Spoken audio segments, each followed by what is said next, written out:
Welcome back, guys. Continuing with our analysis on the survivor skins. We got 3 of them. I believe one of them should be in the battle pass. I do not know which one. We got Dende, King Kai, and we got the Fortune Teller. Now, all 3 are great choices. Of course, some are not in here that we want. Probably a lot of people want Mr. Satan, Hercule. You know, I'm sure he'll come eventually. But for now, these 3 are actually really good because they come with some great moves, some actually great active and passive skills. Starting off with Dende, he actually has a really cool active skill that I can't wait to try on a medic build or just in general. Basically, the Let Me Heal You active skill lets you heal a down character a lot faster, and it's an active skill, so I'm assuming you use it around a survivor, or maybe you press it and then for a certain duration it gives you, increased healing or something like that, and you can revive them a lot faster. So that is really cool. I can't wait to try that, as well as a passive skill that's called Dragon Clan Healing, which basically,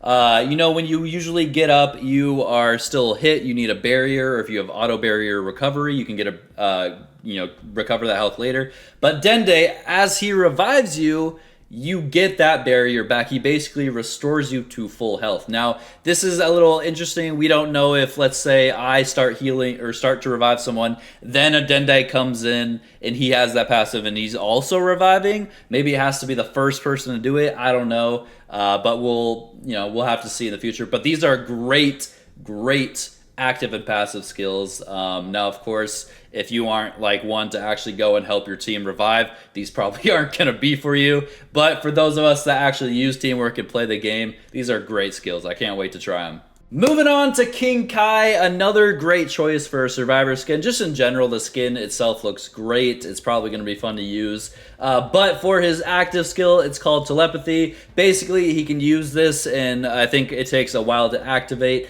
But for a few seconds, you can find out where the raider is. But the cool thing about this is it also shows the location with other survivors, so we all know where the raider is. We can hide or maybe run, so we don't even have to deal with the possibility of going down. Now, the best part about King Kai though here is the get out here bubbles, bro. Another active skill that lets bubbles stick to the raider's face, so lock on becomes impossible for a short period of time. Not just lock on, but just the fact that you can barely see the screen, man. I can't imagine if all 7 survivors were running bubble and just used it simultaneously. Pre-mades are gonna be way more annoying now, but it's just gonna be as a raider, I just laugh the whole time. It's gonna be great. These are 2 good active skills. I think bubble obviously is the better active skill, but definitely telepathy is something that can be useful. But bubbles, definitely an A-tier ability for me, and I haven't even used it just because of how funny it is, and it's just a fun gameplay mechanic. Moving on to the Fortune Teller, and I can't wait to use this ability, man. An active skill that points out where the Dragon Balls are exactly. Now, I don't know if you use it and it shows if your allies had one, if the raiders have one. I believe it should, but this ability is crazy, especially if you are going to pair it with movement abilities, because imagine at the start of the game, you activate this ability, you use your movement, whether that's bike, sprint, missile, Saiyan pod, anything like that. You can probably get around 3 Dragon Balls in the first 30-40 seconds of the game, which is really crazy. Now, against Frieza, that's great. Against any Raider, it's great, but just imagine that. Imagine everyone having this ability. I think all the Dragon Balls will just be found instantly, which is kind of crazy. I don't know if they'd nerf it or if it's buff, but I might be just thinking too much, because I imagine just 3 people running this active skill and then you find the Dragon Balls within the first 2 minutes, right? But I don't know, man. It seems like a really good ability. But moving to her passive, or maybe this is just character specific and it's not even a passive because it doesn't really say that. It just says you can float and move instead of jumping. So you cannot jump while wearing the skin, but you can float. And I think this is going to be character specific, because I can imagine there might be a passive that just lets every character float, but it definitely makes more sense for her. Now this little passive ability, I guess, for her isn't the best. She moves pretty slow, and I can only see it really working if you pair it with floating device. or anything like that. Because if you're running something like wall kick or mid-air jump, I don't think you need to float. It's really for maybe people that don't like climbing or need to get over something very quickly. But also, I feel like it also negates the whole point of landing delay nullification. I'm not sure. Maybe you can activate a certain button, then you float. We need to test that tomorrow. But there's a lot of stuff that basically feels like a disadvantage to her, which is maybe why, because the active skill's so good, this is kind of a huge disadvantage to her as a character. But, of course, with the active skill, we probably can just upgrade it to 10 plus and then use it on our normal characters, and we won't have to deal with the disadvantage of her just floating. So yeah, really good active skill. Float, not so great, but hey, could have its uses. We don't know. We got to play the game. Now, moving on to our first 3 transfers we are getting for the season. Of course, we will get more, but these 3 are actually really cool. So let's talk about our first one, which is insanely cool. Super Saiyan Bardock. I love that they put this in the game. But we have a passive skill here that basically lets our limit gauge during our level 4. So only our level 4 increase our limit gauge. So I think it's usually at 500, right? So this passive skill will probably make it, right, 550, 580, or whatever the increase is, it will make it more. And I believe it might be able to be paired with Beyond Super Saiyan, increasing that even further, which is even crazier. But of course, we do know Bardock isn't the craziest level 4, so it makes sense. But of course, when you upgrade the skill, you don't need to use it with Bardock. I'm hoping Super Saiyan Bardock gets a different Ki Blast, but it doesn't look like we're getting any new supers with them. But I could be wrong about that. Maybe they just decided not to show any more supers.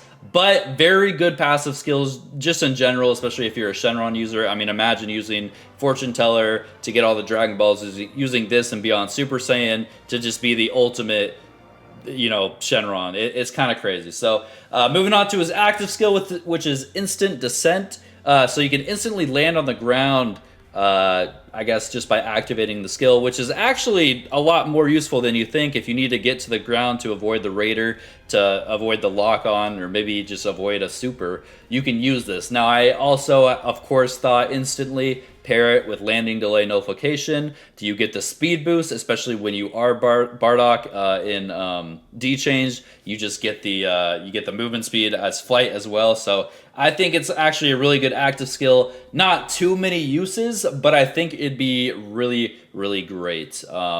We're just going to have to see how players evolve and use this. But Bardock is looking like a great transfer, and personally, out of the 3 that I'm about to show you, I think he is the best. Moving on to Teen Gohan Super Saiyan 2. Now, this is great because I'm going to start with my favorite, man. Super Attack, Father-Son Kamehameha. Now, this probably is going to be a little bit of a longer charge up, but I pray it's going to do at least like 2 bars of damage if you hit it, right? Looking at cell health or something, right? 2 bars of damage. That'd be crazy good. And imagine, bro, if they just like, they hot fixed a little dramatic finish in there. If you kill Cell with this move, we get a little cutscene. I would love that. I doubt they did that, but now that it's in the game, that probably needs to be in the game as well. But that is just the super attack we get. Recreate that famous scene. I love it, man. I love it. I just hope it does damage, and I hope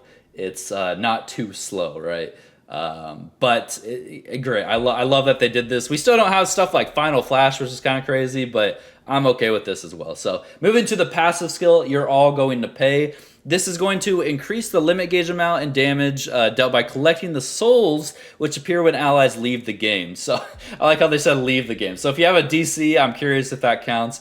But when an ally dies and fully dies, their soul is left over, in which the Teen Gohan can go and pick it up, and it increases their limit gauge as well as the damage dealt. So that's actually kind of good. Very, specific solo queue kind of stuff if you don't trust your teammates, but definitely a waste of a passive if no one dies in the game. But if no one dies in the game, did you really waste it, right? So also, I don't know if this is going to promote not rezzing your teammates. I don't think it would, but I can definitely see someone waiting for them to die to use this ability. But I think it's really good. Again, could be paired with Beyond Super Saiyan, and then maybe the Bardock active or passive skill to even make your Shenron even more powerful. Who knows? But I'm curious what the damage output's going to be, especially let's say you collect like 5 of your dead ally souls, then use the Father Son Kamehameha. I can't wait to test this kind of stuff, man. It's going to be so fun. But let's move on to the next one. Now, the next and final Transphere we are getting for the start of Season 3, remember we're getting more, is Goten Super Saiyan. Now, this is interesting passive skill right here, Young Talent. It increases the damage you take, but prevents staggering. So what I imagine this means is, let's take, for instance, a Cell Volley from level 3 Cell. Usually that staggers you, but I'm assuming if you just get hit by it, you're going to still be flying in the same direction, but you'll take increased damage. So I imagine maybe you can dodge more because it's not staggering you, but the increased damage is a little bit of a turnoff. This is a little confusing though. We're being blown away during a dodge while you're Dragon Change. So I don't really know what blowing away means. The first thing that comes to mind is when they use their CC break, or when they like transform and then you get blown away. Maybe if you like dodge beforehand, you won't get blown away. I don't think that's right, but that's where my mind went. So we're gonna have to wait and see. But very interesting passive skill. I'm not really drawn to it because of the increased damage. But his next one is actually very interesting. Exploration Enthusiast. We already have one of these, but this one's a little different. Reduces active skill cooldown time whenever you open an item box. This is actually kind of insane, because let's say you just escaped with IT, you can search some more, get that IT cooldown back up very fast, or maybe use the Fortune Teller active skill to find the Dragon Balls, right? You found your Dragon Ball, and you had to open up your item case to find that Dragon Ball, and now that the cooldown's reducing, you can use it again maybe in the next 30 seconds. Who knows? I think it's a really good one. Imagine having just straight movement abilities and you're just going around the map finding keys left and right, because every time you open a box, your missile is reduced, your grapple is reduced, and you can just fly around the map. So very interesting passive from Goten here. I don't think a lot of people will use Young Talent, but who knows? I do think Unconscious Control is just a better version of Young Talent, but who knows? I am excited to see what players are going to do. We haven't played the game yet. We can play it tomorrow. But guys, with that all said, thank you so much for watching. Sorry it's a bit of a longer one. I love talking about this stuff, though. I'm excited for Season 3. I hope you are too. Guys, like, subscribe. I will see you all later. Have a great rest of your day. Bye.